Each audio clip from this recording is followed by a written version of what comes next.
Hey guys, Ferret here, and today I'm going to tell you about how me and my fam think that the house is haunted.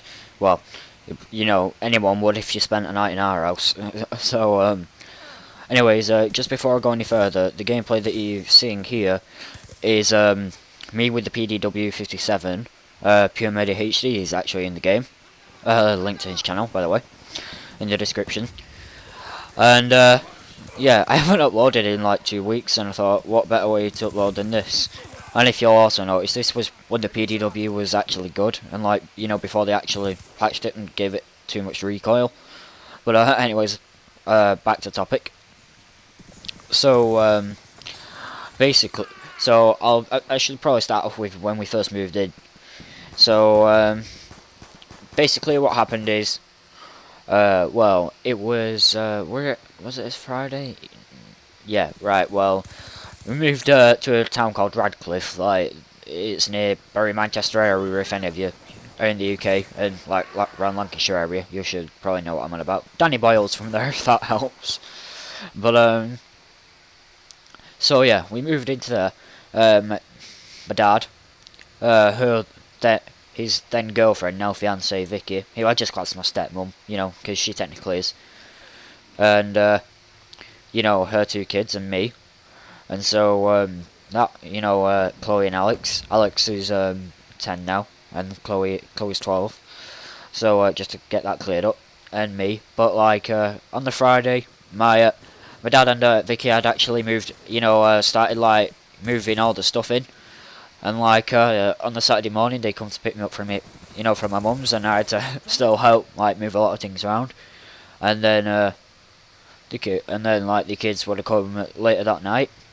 So it was they weren't there until like 8 o'clock at night. So it was mainly us three, me, dad, and Vicky.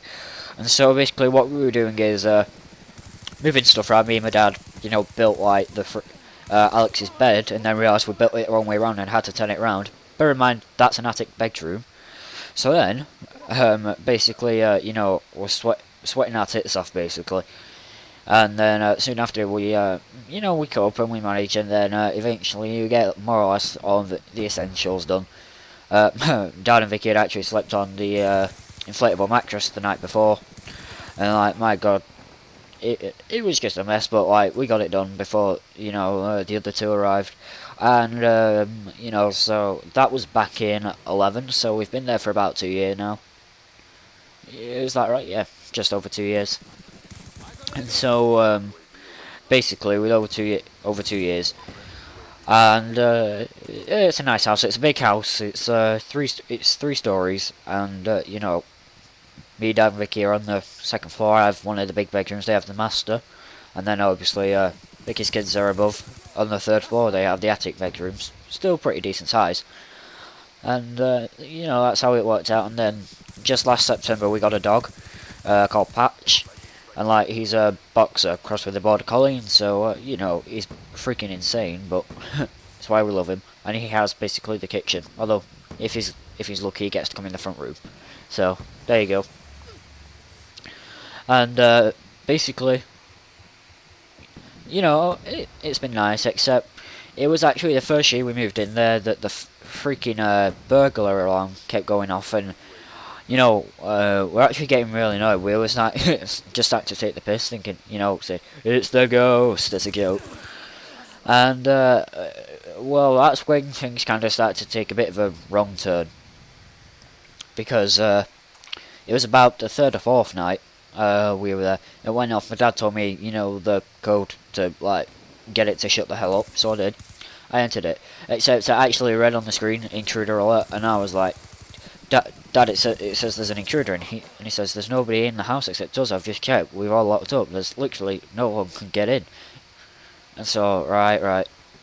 So it turns out there wasn't anyone in the house, and we thought it must just be faulty. But it then carries on every single freaking day, and then it becomes a routine.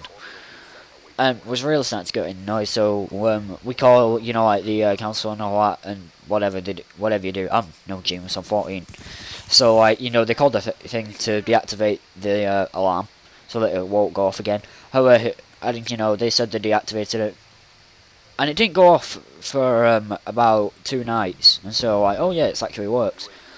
But it started going off again really soon, and so obviously we were getting really annoyed at this, and so Vicky, she like she called them back, and she said, I don't think you've actually, I think you might have accidentally reactivated it, and they're going, no, once deactivated, it can't be.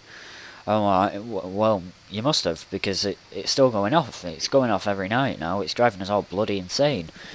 And so soon after that, people, she's like, no, and they're like, no, we assure you, nothing's happening. So we didn't know really. So we let it go for a while. Then the bad stuff starts happening. I mean, very bad stuff. And basically, what happens soon after is it's when the noises start kicking in. And here's a bit of backstory just before I go into any more detail. There's what do you call it? There's a massive field next to our house. Sorry.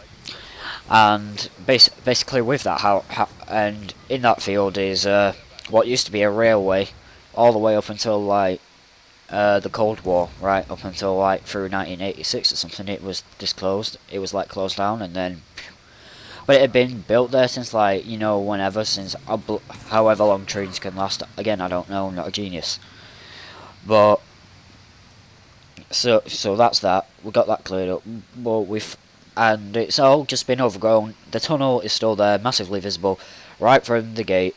So that's really visible, really easy to see. And the gate is still there, but it's overfilled with like rubbish and all that, and cans and bags and footballs and old stuff. So we found an old diary there once, and I'll get into that later.